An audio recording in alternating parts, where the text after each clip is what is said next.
السلام علیکم ورحمۃ اللہ وبرکاتہ۔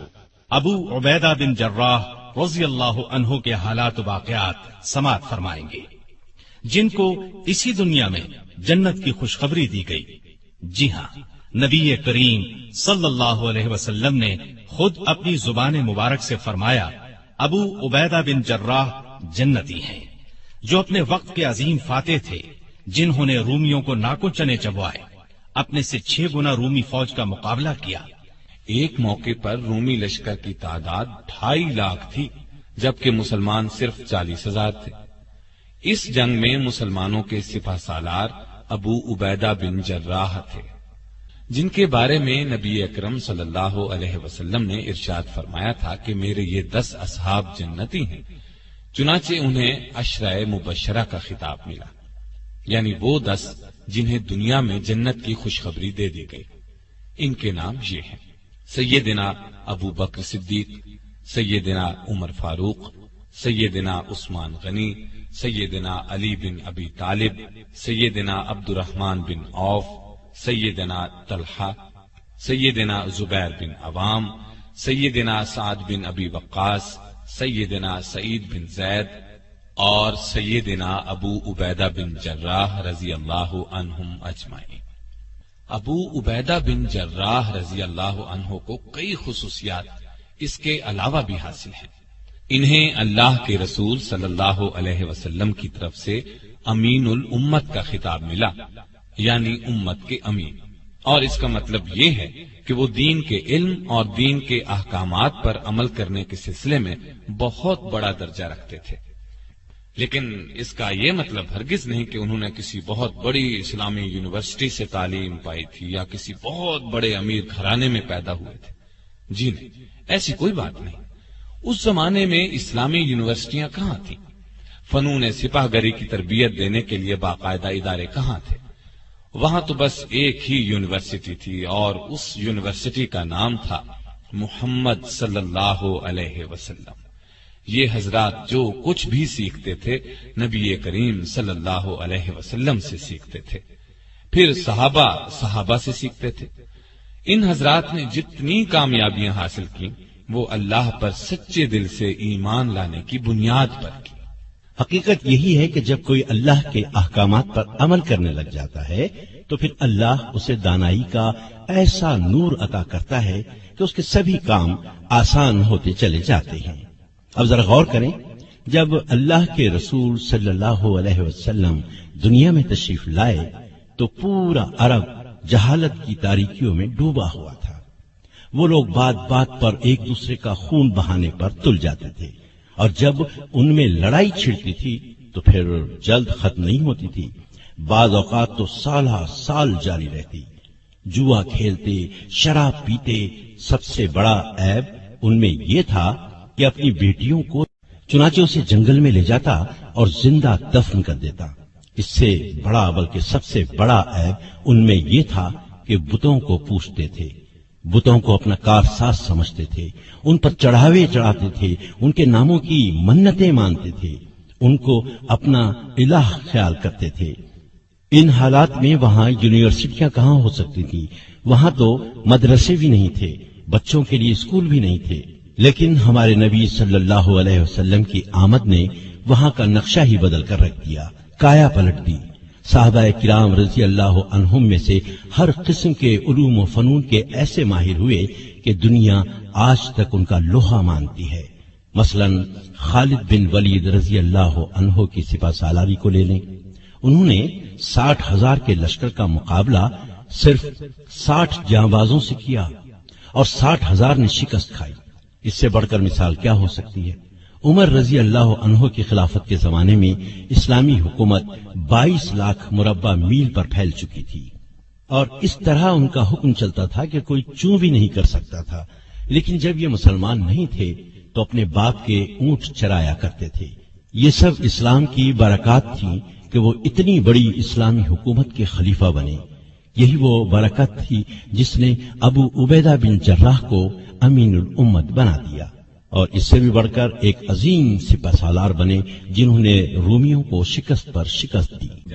اسلام اور نبی کریم صلی اللہ علیہ وسلم کی مخالفت کرنے والوں یعنی مکہ کے قریش، مدینے کے یہودیوں اور عیسائیوں کا زور ٹوٹ گیا اور پہلی اسلامی حکومت قائم ہو گئی تو دور دراز علاقوں میں رہنے والے عرب گروہ در گروہ اسلام قبول کرنے کے لیے مدینہ آنے لگے۔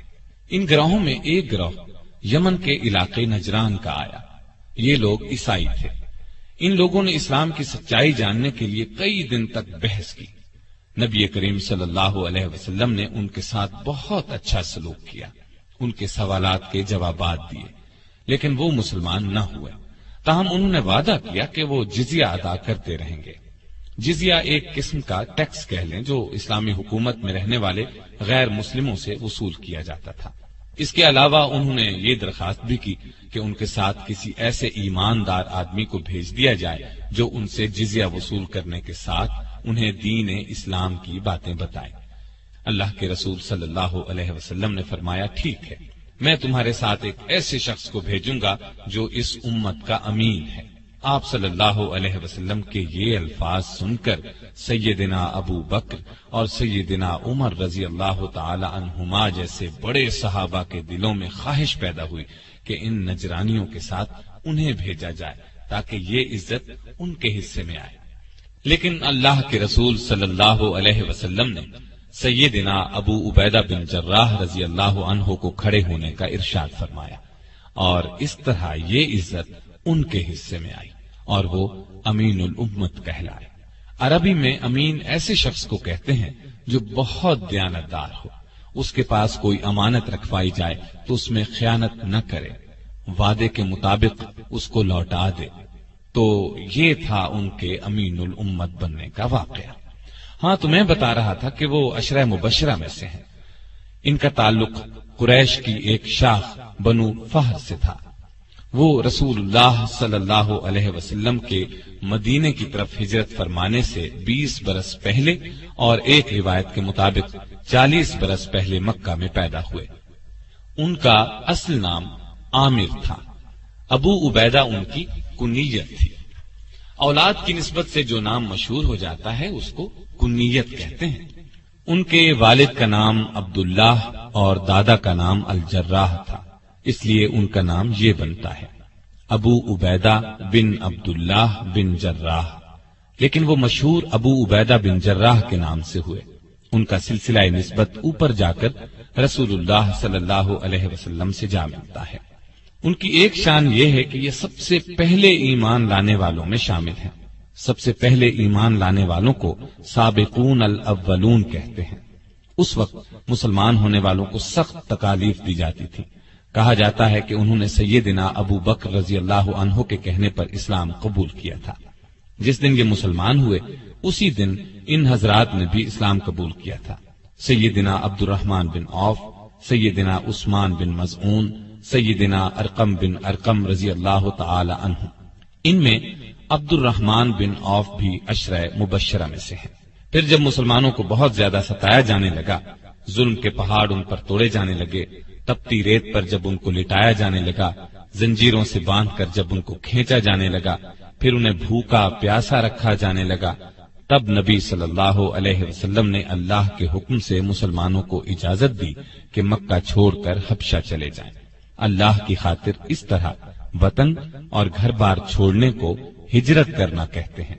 ہجرت کا حکم 5 نبوی میں دیا گیا اور 11 مرد اور 4 عورتیں حبشہ چلے گئے۔ یہ ٹھیک ہے، وہ عیسائی تھا لیکن بہت نیک دل تھا۔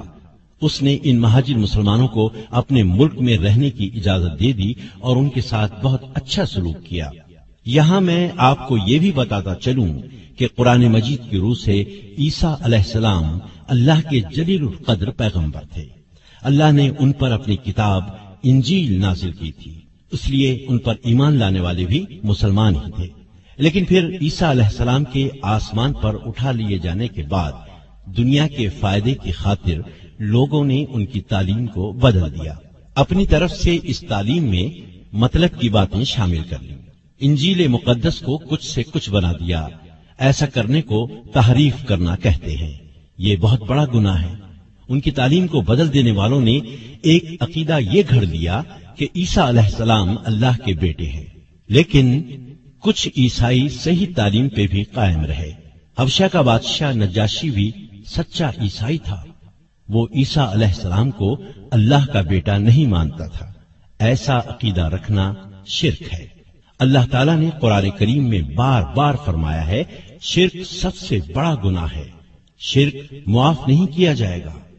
اس قافلے میں 91 مہاجر تھے، ان میں 73 مرد اور 18 عورتیں تھیں۔ اپنے دین کے لیے یہ بہت بڑی قربانی تھی۔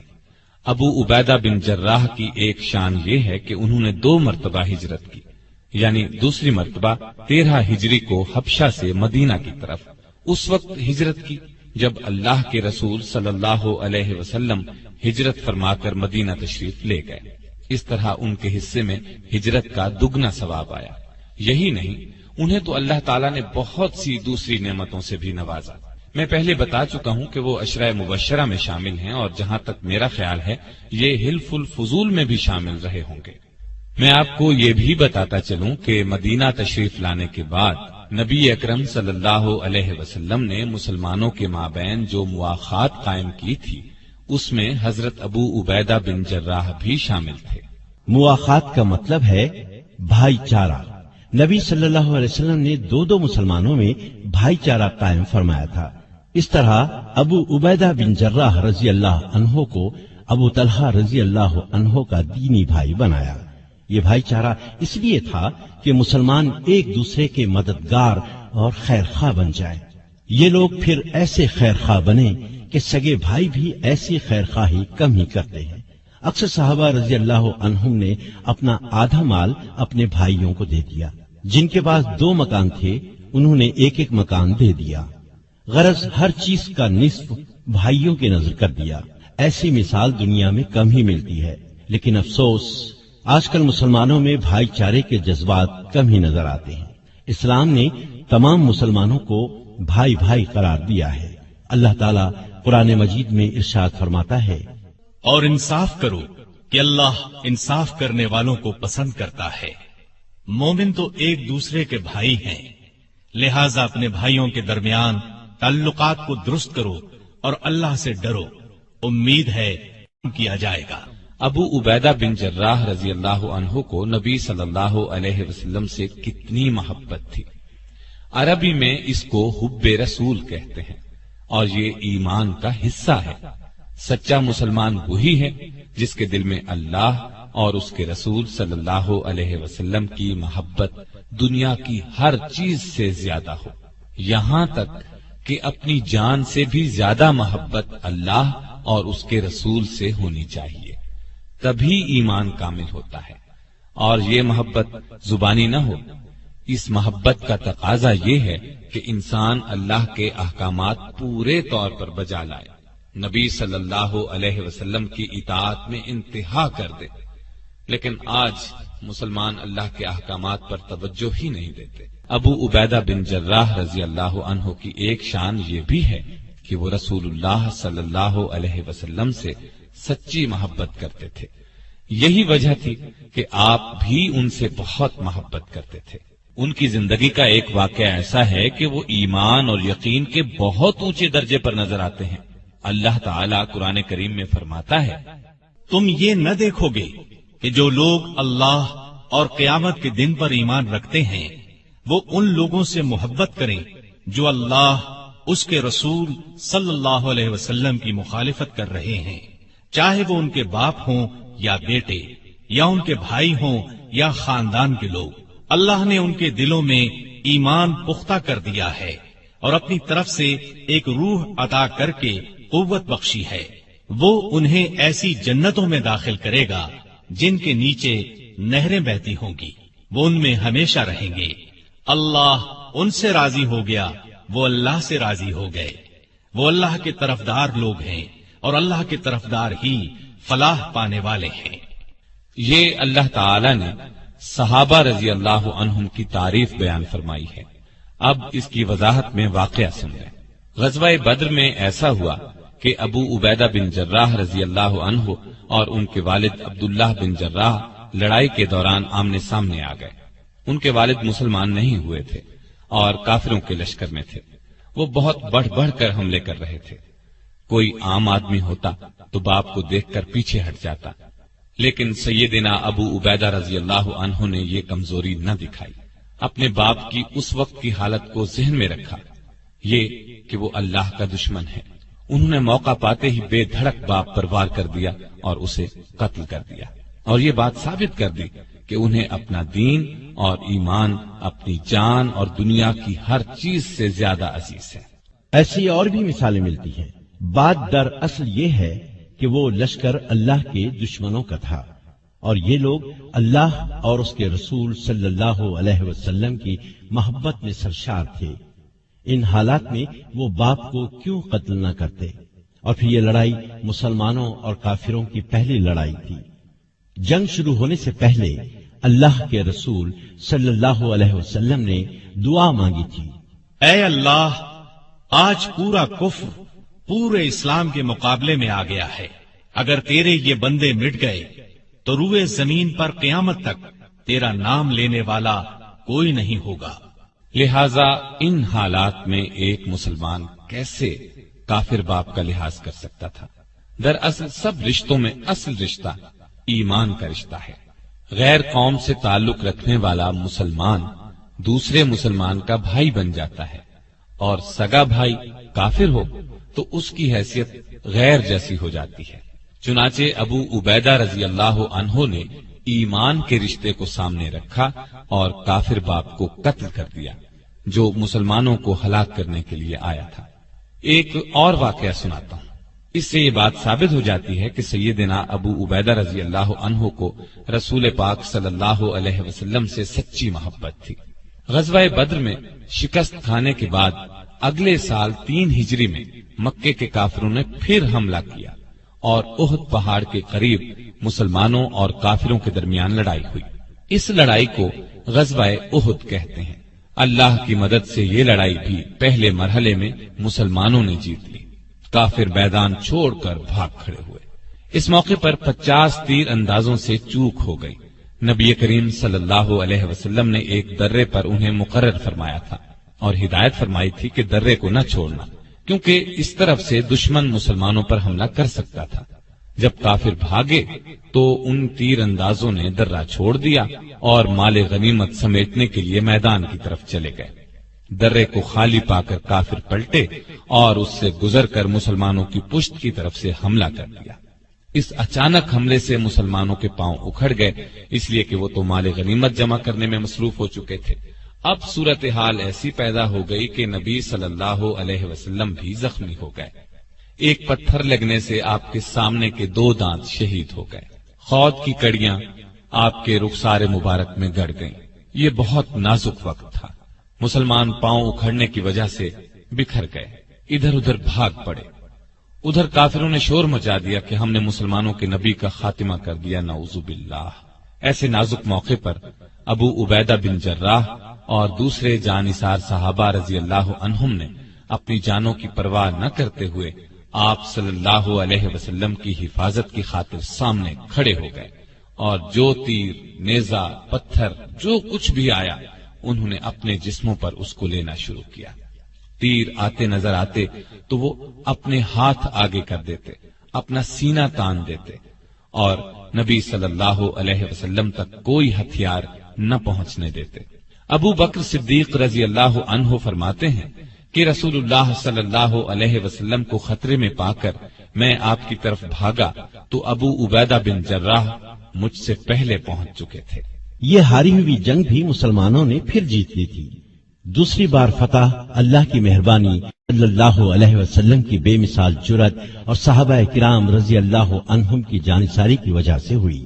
آپ کی حفاظت کرتے ہوئے 10 صحابہ شہادت کے مرتبے پر فائز ہوئے۔ خود رسول اللہ صلی اللہ علیہ وسلم بہت زیادہ زخمی ہونے کے باوجود ایک چٹان تک تشریف لے گئے۔ یہ کام اس لیے زیادہ مشکل تھا کہ چاروں طرف سے تیر برس رہے تھے۔ مسلمانوں نے جب نبی صلی اللہ علیہ وسلم کو زندہ سلامت دیکھا تو پلٹ پڑے اور کافروں پر اس قدر شدید حملہ کیا کہ انہیں میدان جنگ سے بھگا دیا۔ سیدنا ابو عبیدہ بن جراح رضی اللہ عنہ نے رسول اللہ صلی اللہ علیہ وسلم سے محبت کا ثبوت اس طرح پیش کیا کہ وہ تاریخ کا ایک خاص واقعہ بن گیا۔ رسول اللہ صلی اللہ علیہ وسلم کے رخسار میں خود کی کڑیاں اس طرح گڑ گئی تھیں کہ ان کو نکالنے کی کوئی تدبیر سمجھ میں نہیں آ رہی تھی۔ اس موقع پر وہ جلدی سے آگے بڑھے اور خود کی کڑی کو اپنے دانتوں سے پکڑ کر کھینچا۔ کڑی تو نکل آئی، لیکن اس کوشش میں خود ان کا ایک دانت ٹوٹ گیا، جبکہ ابھی دوسری کڑی رخسار مبارک میں گڑی تھی۔ دانت ٹوٹنے کی وجہ سے خود ابو عبیدہ رضی اللہ عنہ تکلیف میں مبتلا ہو گئے۔ مزید دانت ٹوٹ جانے کا خطرہ بھی تھا، لیکن انہوں نے پرواہ نہ کی، دانتوں سے پکڑ کر دوسری کڑی کو بھی کھینچا، اور ایسا کرتے ہوئے ان کا ایک دانت اور ٹوٹ گیا۔ ہاں، ان لوگوں کے ایسے ہی حیرت انگیز کارناموں کی وجہ سے اللہ تعالیٰ نے انہیں یہ مرتبہ دیا کہ رہتی دنیا تک ان کے نام زندہ رہیں گے، یہ دنیا ان کی تعریف کرتی رہے گی۔ خود اللہ تعالیٰ نے قرآن مجید میں کئی جگہ ان حضرات کی تعریف کی ہے۔ بہرحال میں بتا رہا تھا، اللہ کے رسول صلی اللہ علیہ وسلم ان سے بہت خوش تھے۔ کوئی خاص کام ہوتا تو ان کے سپرد فرماتے، وہ ہر کام کو بہت خوش اسلوبی سے انجام دیتے۔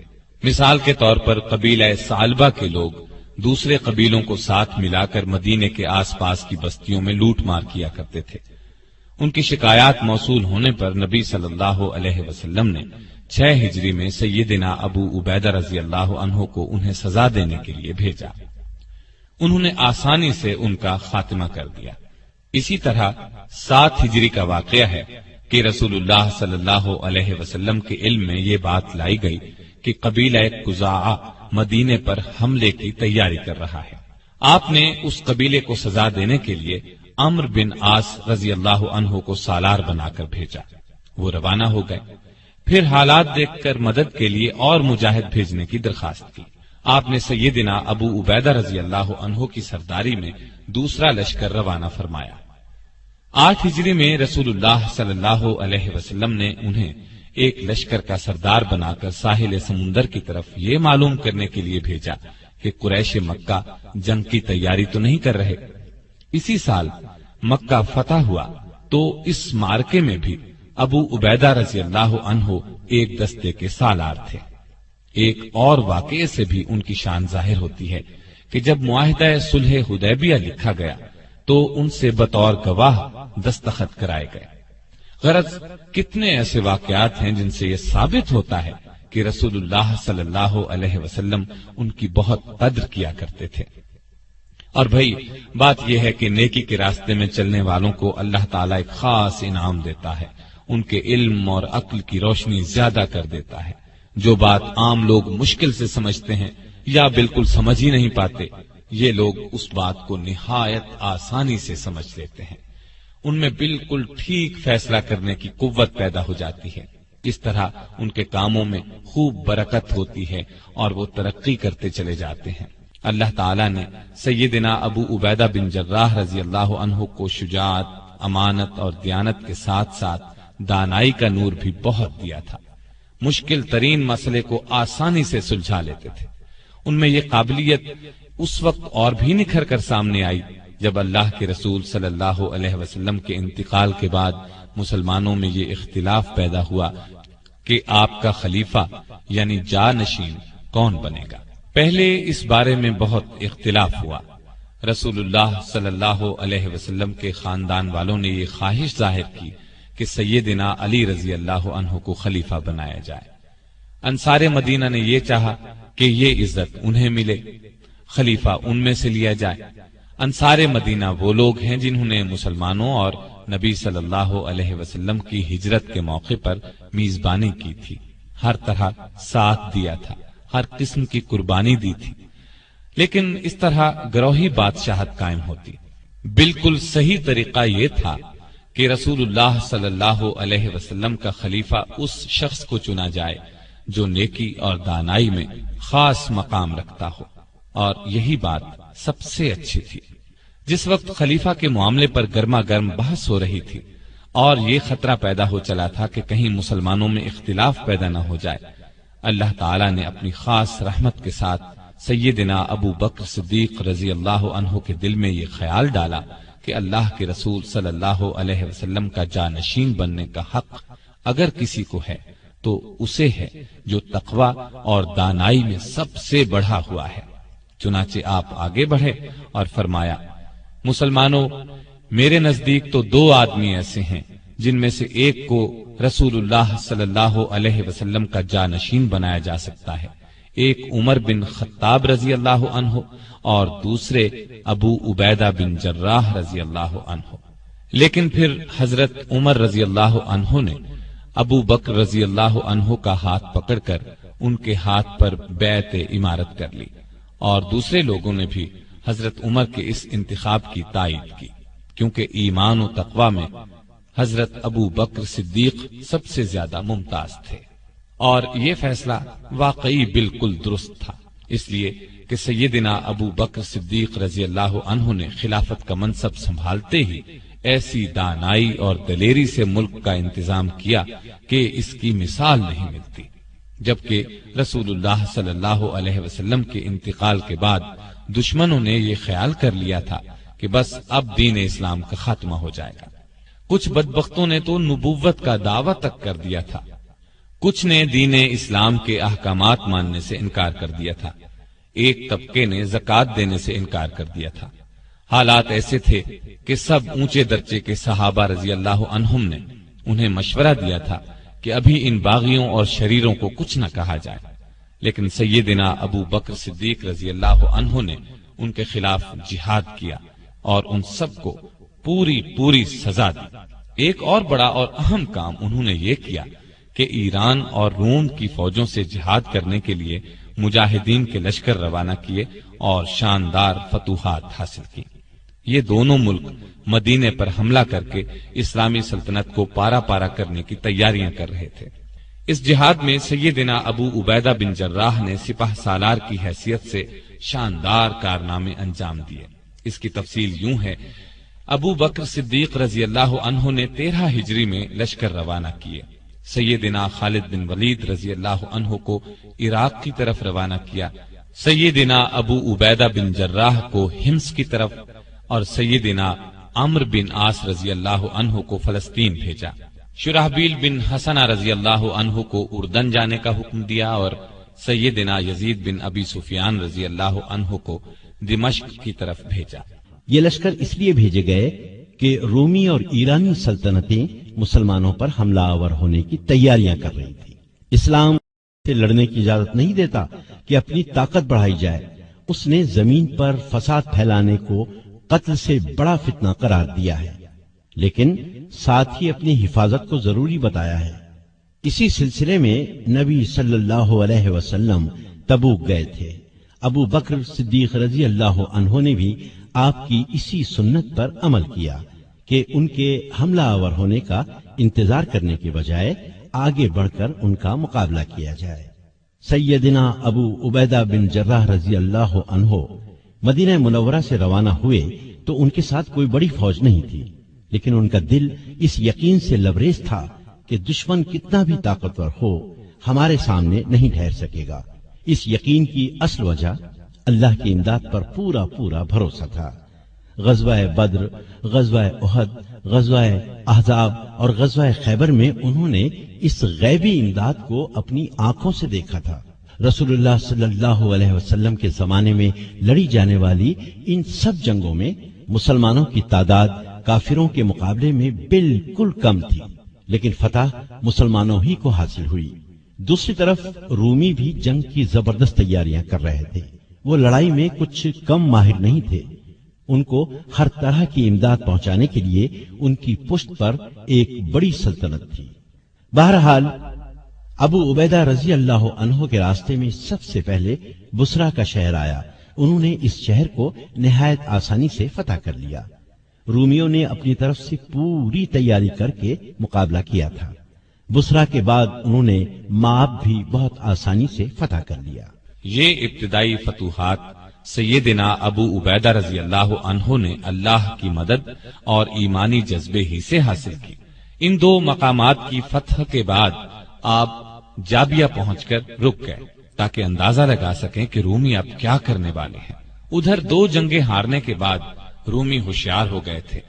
پہلے وہ اس خوش فہمی میں مبتلا تھے کہ مسلمان ہمارے مقابلے میں ہیں ہی کیا، لیکن اب انہیں اندازہ ہوا کہ ان کا مقابلہ معمولی انسانوں سے نہیں ہے، چنانچہ انہوں نے ایک جگہ جمع ہو کر بھرپور مقابلے کی تیاریاں شروع کر دی۔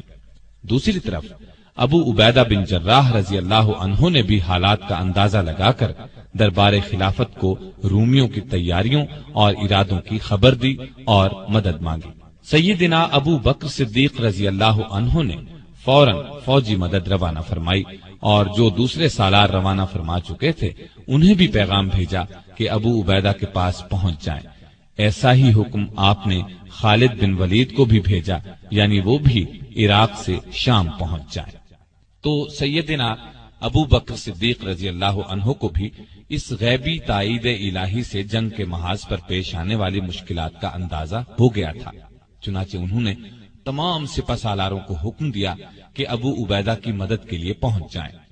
جب سب لشکر ان کے پاس پہنچ گئے تو سپہ سالار خالد بن ولید رضی اللہ عنہ کو بلا لیا گیا، اس لیے کہ وہ بہت زیادہ بہادر تھے اور جنگی تدبیریں اختیار کرنے میں اللہ نے انہیں خاص قابلیت عطا کی تھی۔ اس موقع پر انہی کو سالار اعلیٰ بنانا مناسب تھا۔ غزوہ موتا میں کامیابی حاصل کرنے پر رسول اللہ صلی اللہ علیہ وسلم نے انہیں سیف اللہ یعنی اللہ کی تلوار کے لقب سے نوازا تھا۔ جنگ جیتنے کی خاص صلاحیتیں اللہ تعالیٰ نے انہیں عطا فرمائی تھی۔ سالار اعلیٰ بن کر انہوں نے اپنی قابلیت اور بہادری کا پورا ثبوت دیا۔ رومی بادشاہ نے اپنی فوج کے سالاروں کے مشورے سے جنگ کا ایسا نقشہ بنایا تھا کہ لازمی طور پر فتح حاصل ہو اور مسلمانوں کا اس طرح خاتمہ ہو جائے کہ وہ پھر مقابلے میں آنے کے قابل نہ رہیں۔ اس نے حکم دیا تھا کہ مسلمانوں کو اکٹھا نہ ہونے دیا جائے اور رومی فوج یرموک کے میدان میں جمع ہو کر مسلمانوں پر بھرپور حملے کی تیاری کرے۔ یرموک کی لڑائی تاریخ کی بہت بڑی جنگ گنی جاتی ہے۔ اس میں رومیوں کی تعداد 2.5 لاکھ تھی، جبکہ مسلمان فوج صرف 40,000 تھی۔ جنگ کے ساز و سامان میں بھی رومی بہت بڑھے ہوئے تھے، ان کی فوجی تربیت بھی زبردست انداز میں ہوئی تھی، لیکن دوسری طرف بھی آخر سیف اللہ تھے۔ خالد بن ولید رضی اللہ عنہ نے بھی اللہ کی مدد سے ایسی جنگی تدبیریں اختیار کی اور مسلمان مجاہد ایسی بہادری سے لڑے کہ بہت تعداد اور بھاری ہتھیار کچھ بھی کام نہ آئے۔ رومی بدحواس ہو کر بھاگے، ان کی بہت بڑی تعداد ماری گئی۔ اللہ تعالیٰ نے مسلمانوں کو شاندار فتح سے نوازا۔ ایک روایت کے مطابق جنگ یرموک میں کئی 100 ایسے صحابہ شہید ہوئے جنہوں نے غزوہ بدر اور غزوہ احد میں شرکت کی تھی۔ اللہ کے ان خاص بندوں کی زندگیوں کا تو سب سے بڑا مقصد ہی یہی تھا کہ اللہ کے لیے اپنا سب کچھ قربان کر دیں۔ بلکہ غالب نے کیا خوب کہا ہے، جان دی ہوئی اسی کی تھی، حق تو یہ ہے کہ حق ادا نہ ہوا۔ یہ ان بزرگوں کی قربانیوں ہی کا نتیجہ ہے کہ پوری دنیا میں اسلام کا جھنڈا لہرا رہا ہے۔ یورپ اور امریکہ کے شہروں میں اذان کی آوازیں گونج رہی ہیں۔ شام میں لڑی جانے والی اور لڑائیوں کا حال سنانے سے پہلے یہ بتاتا چلوں کہ 22 جمادی الثانیہ 13 ہجری کو سیدنا ابو بکر رضی اللہ عنہ کا انتقال ہو گیا اور ان کی جگہ سیدنا عمر فاروق رضی اللہ عنہ خلیفہ بنائے گئے۔ انہوں نے خلافت کا منصب سنبھالنے کے کچھ دن بعد ہی سیدنا خالد بن ولید رضی اللہ عنہ کو ان کے عہدے سے ہٹا کر سیدنا ابو عبیدہ بن جراح رضی اللہ عنہ کو اسلامی افواج کا سالار اعلیٰ بنا دیا۔ اس سلسلے میں 2 روایات ہیں۔ ایک تو یہ کہ کسی شاعر نے سیدنا خالد بن ولید رضی اللہ عنہ کا قصیدہ لکھا۔ کسی کی تعریف میں اشعار لکھے جائیں تو اس کو قصیدہ کہتے ہیں۔ یہاں تک تو اعتراض کی کوئی بات نہیں تھی، لیکن انہوں نے یہ کیا کہ خوش ہو کر شاعر کو انعام دیا۔ بس اس بات کو عمر رضی اللہ عنہ نے اچھا نہ سمجھا اور انہیں ان کے عہدے سے ہٹا دیا۔ دوسری وجہ یہ بیان کی جاتی ہے کہ سیدنا خالد بن ولید رضی اللہ عنہ کی بہادری اور جنگی سوجھ بوجھ کی وجہ سے لوگ یہ خیال کرنے لگے تھے کہ مسلمانوں کو جو فتوحات پر فتوحات ہو رہی ہیں وہ انہی کی وجہ سے ہو رہی ہے، جبکہ صحیح عقیدہ یہ ہے کہ جو کامیابی بھی حاصل ہوتی ہے وہ اللہ تعالی کی مہربانی سے حاصل ہوتی ہے۔ سیدنا عمر رضی اللہ عنہ نے انہیں عہدے سے ہٹا کر ثابت کر دیا کہ لوگوں کا خیال غلط ہے۔ اس دوسری وجہ کی زیادہ تائید آئی ہے، یعنی وہ شاعر والی بات شاید درست نہ ہو، یہ بات واقعی تھی۔ خود عمر رضی اللہ عنہ سے جب بعض اصحاب نے اس بارے میں پوچھا کہ آپ نے خالد کو سپہ سالاری سے کیوں معزول کیا، تو انہوں نے فرمایا تھا میں نے کسی ناراضی کی وجہ سے ایسا نہیں کیا، اور پھر انہوں نے دوسری وجہ ہی بیان کی۔ چنانچہ جو ہی انہیں خلیفہ کا حکم ملا، انہوں نے فوراً اپنا عہدہ ابو عبیدہ بن جراح رضی اللہ عنہ کو سونپ دیا اور خود ایک عام مجاہد کی طرح جہاد میں حصہ لیتے رہے۔ لطف کی بات تو یہ ہے کہ یہ حکم انہیں اس وقت ملا جب وہ تاریخی شہر دمشق کا محاصرہ کیے ہوئے تھے۔ ایک روایت یہ بھی ہے کہ یہ حکم جنگ یرموک کے موقع پر دیا گیا۔ یرموک کی جنگ جیتنے کے بعد مسلمان مجاہدوں نے جس طرح اپنی کوششوں کو آگے بڑھایا، اس سے ان کی عظمت اور دانائی ثابت ہوتی ہے۔ روم کا بادشاہ ہرقل ایک بہت بڑی سلطنت کا مالک تھا۔ صرف ایک جنگ ہار جانے سے اس کی طاقت ختم نہیں ہو گئی تھی، ایک جنگ ہار کر اس کا پارا اور چڑھ گیا تھا اور اس نے مسلمانوں کو شکست دینے کی ٹھان لی تھی۔ چنانچہ وہ شام کے بڑے شہر ہمس پہنچ گیا اور مسلمانوں پر بھرپور حملے کی تیاریاں کرنے لگا۔ ایسی صورت میں ضروری تھا کہ مسلمان بھی اپنی پوری قوت اس کی فوج کا مقابلہ کرنے کے لیے جمع کرتے، لیکن انہوں نے تو کمال کر دیا، اپنی فوج کو 3 حصوں کر کے 3 الگ الگ محاذوں پر جہاد جاری رکھنے کا فیصلہ کیا۔ ابو عبیدہ بن جراح رضی اللہ عنہ اور خالد بن ولید رضی اللہ عنہ نے لشکر کے دوسرے سالاروں کے ساتھ مشورہ کر کے ایک لشکر بیت المقدس کی طرف روانہ کیا، دوسرا ہمس کی طرف اور تیسرا دمشق کی طرف۔ ابو عبیدہ رضی اللہ عنہ اور خالد بن ولید رضی اللہ عنہ دمشق کی طرف روانہ ہوئے۔ ہم جیسے عام لوگ ایسا ہرگز نہ کرتے، لیکن وہ لوگ تو اللہ والے تھے، انہیں فوجی طاقت سے زیادہ اللہ کی ذات پر بھروسہ تھا، اور دنیا نے دیکھا ان کا فیصلہ بالکل درست ثابت ہوا۔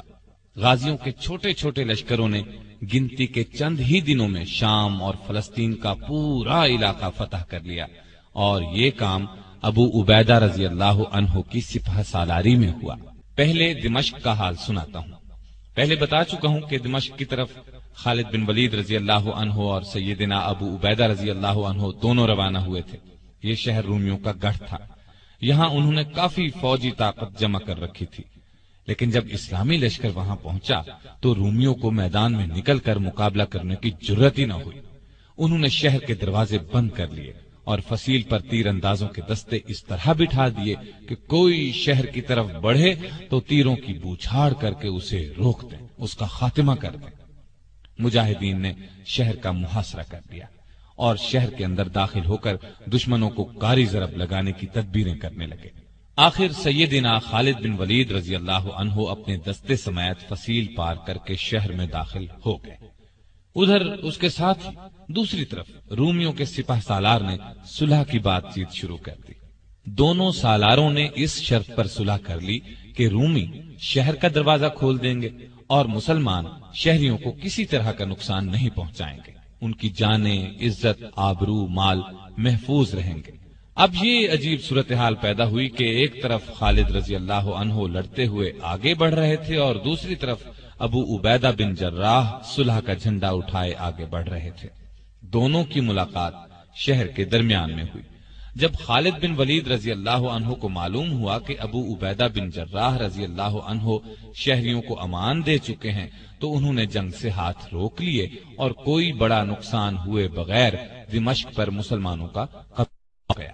اللہ تعالی نے قرآن کریم میں فرمایا ہے، حق آیا باطل مٹ گیا اور باطل تو ہے ہی مٹنے کے لیے۔ اللہ تعالیٰ کے اس ارشاد کے مطابق ان لوگوں کو ہمیشہ کامیابی حاصل ہوتی ہے جو حق پر ہوں، اور یہ مجاہد چونکہ حق پر تھے اس لیے تعداد میں کم ہونے کے باوجود اللہ نے انہیں شاندار کامیابی عطا کی، بلکہ اس کے بعد بھی وہ کامیابیاں حاصل کرتے چلے گئے۔ دمشق فتح کرنے کے بعد مخل، بیسان، ہمس اور لاذقیہ جیسے کئی اور شہر انہوں نے نہایت آسانی سے فتح کر لیے۔ رومی جہاں بھی مسلمانوں سے لڑنے کے لیے جمع ہوتے، مجاہدین کے لشکر وہیں پہنچ جاتے اور ان کا غرور خاک میں ملا دیتے۔ ان لڑائیوں میں لازقیہ کی لڑائی اس لحاظ سے خاص ہے کہ اس میں ابو عبیدہ رضی اللہ عنہ کی اعلیٰ درجے کی جنگی قابلیت اور ذہانت سے فتح حاصل ہوئی۔ قیصر روم کے حکم سے اس شہر میں رومیوں نے بہت بڑی طاقت جمع کر رکھی تھی۔ سیدنا ابو عبیدہ رضی اللہ عنہ کو ان کے اجتماع کی خبر ملی تو آپ لشکر لے کر تیزی سے وہاں پہنچ گئے اور رومیوں نے اس طرح شہر کے دروازے بند کر لیے جس طرح دمشق کے بند کیے تھے۔ مسلمانوں نے شہر کا محاصرہ کر لیا، لیکن آس پاس کا علاقہ ایسا تھا کہ اس شہر کا محاصرہ زیادہ دن جاری نہیں رکھا جا سکتا تھا۔ ان سب باتوں پر غور کرتے ہوئے ابو عبیدہ رضی اللہ عنہ نے مجاہدین کو حکم دیا کہ وہ شہر سے کافی دور جا کر خندقیں کھود لیں اور یہ کام ایسی احتیاط سے کریں کہ رومیوں کو اس کا پتہ نہ چلے۔ یہ حکم پورا کیا گیا۔ جب کام مکمل ہو گیا تو دوسرا حکم یہ دیا کہ مجاہد بڑی بڑی ٹولیاں بنا کر لشکر سے نکلیں، اس طرح کہ رومی انہیں جاتے ہوئے دیکھیں۔ لشکروں سے نکل کر مجاہدین کی یہ ٹولیاں خندقوں میں چھپ جائیں اور جب نعرہ تکبیر بلند ہو تو بہت تیزی سے نکل کر شہر پر حملہ کر دیں۔ چنانچہ اس حکم پر بھی عمل کیا گیا۔ مسلمان بڑی بڑی ٹولیوں میں جانے لگے۔ رومیوں نے خیال کیا وہ محاصرہ اٹھا کر جا رہے ہیں۔ جب انہیں اپنے طور پر یہ اندازہ ہو گیا کہ مسلمانوں کا پورا لشکر محاصرہ اٹھا کر چلا گیا ہے تو شہر کے دروازے کھول دیے۔ شہر کے دروازے کھلتے ہی نعرہ تکبیر بلند ہوا۔ مجاہدین خندقوں سے نکلے اور تیزی سے دوڑتے ہوئے آ کر شہر میں داخل ہو گئے۔ شہر پر نہایت آسانی سے قبضہ ہو گیا۔ رومیوں کو پتہ ہی نہ چلا کہ یہ کیا ہو گیا ہے۔ ان مجاہدین نے اللہ کے راستے میں لڑنے کے علاوہ اخلاق، ایمانداری اور شرافت کے بھی ایسے شاندار نمونے پیش کیے کہ پورے علاقے میں ان کی دھوم مچ گئی۔ مثلا ایک واقعہ سن لیں۔ جب دربار خلافت سے حکم ملا کہ سب مجاہد ایک جگہ جمع ہو جائیں، آپس میں مشورہ کر کے کسی کو سالار چن لیں اور ایک لشکر بن کر رومیوں کا مقابلہ کریں، تو سیدنا ابو عبیدہ بن جراح رضی اللہ عنہ اس وقت تک کئی شہر فتح کر چکے تھے۔ ان شہروں میں کچھ ایسے بھی تھے جنہوں نے جزیہ دینا منظور کیا تھا اور لڑائی کے بغیر مسلمانوں کو فاتح مان لیا تھا۔ جزیہ ایک ٹیکس ہے جو اسلامی سلطنت میں رہنے والے غیر مسلموں سے اس شرط کے ساتھ وصول کیا جاتا ہے کہ مسلمان ان کی حفاظت کریں گے۔ ان لوگوں نے جزیہ بھی ادا کر دیا تھا۔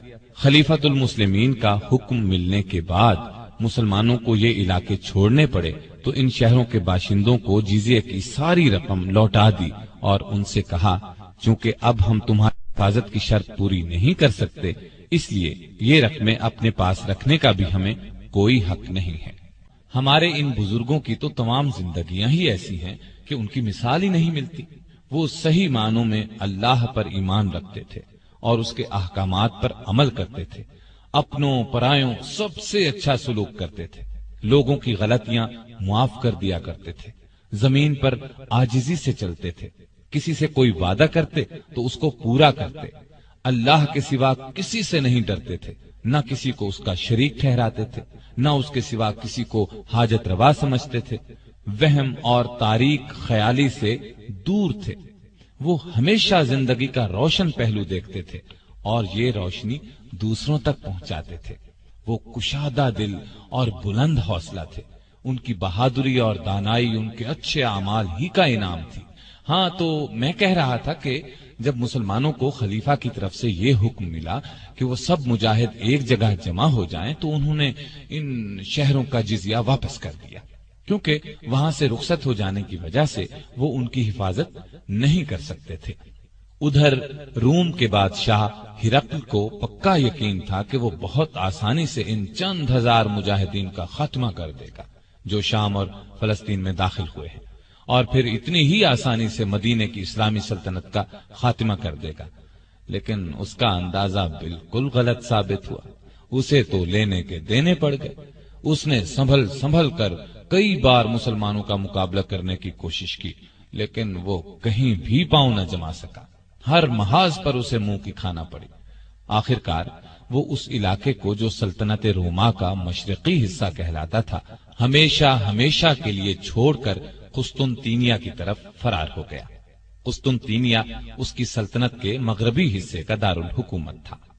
ہرقل کے فرار کے بعد سیدنا ابو عبیدہ بن جراح رضی اللہ عنہ نے مقدس شہر بیت المقدس فتح کرنے کا ارادہ کیا۔ اس وقت تک وہ شام کے قریباً تمام بڑے چھوٹے شہروں پر قبضہ کر چکے تھے۔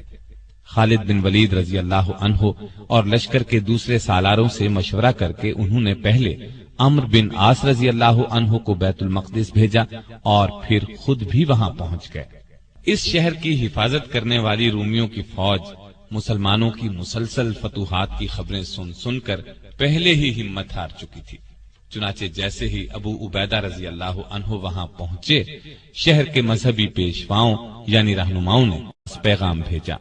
وہ پیغام یہ تھا، اگر مسلمانوں کے خلیفہ عمر بن خطاب رضی اللہ عنہ خود بیت المقدس آئیں تو ہم لڑے بغیر شہر کی کنجیاں ان کے حوالے کر دیں گے۔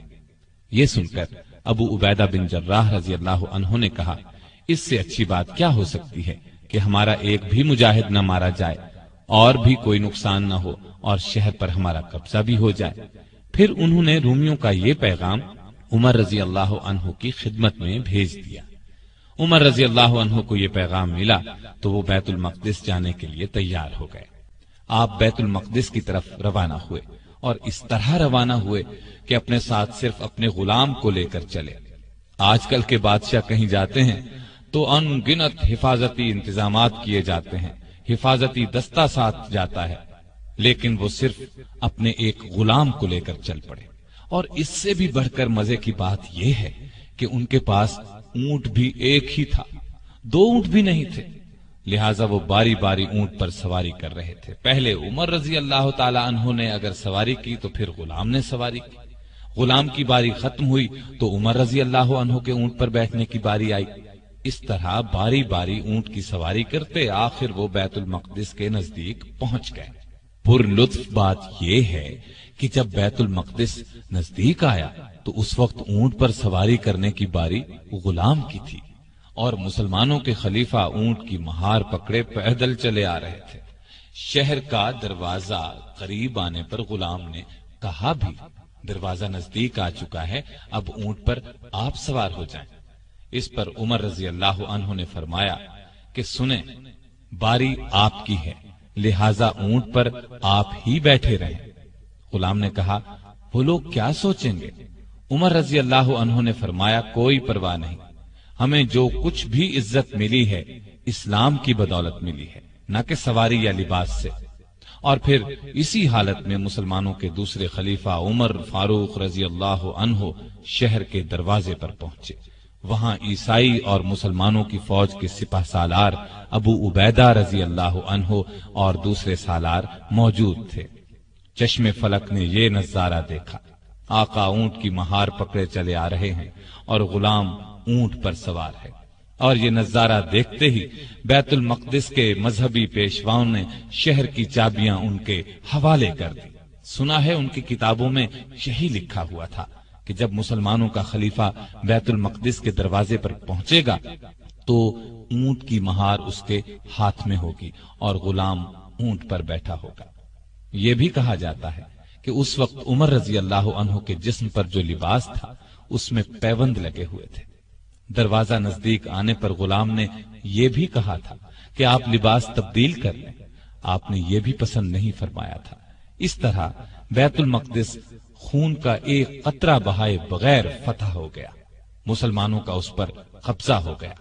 عمر رضی اللہ عنہ نے ابو عبیدہ رضی اللہ عنہ کو اس پورے علاقے کا والی یعنی گورنر مقرر فرمایا اور خود مدینے لوٹ گئے۔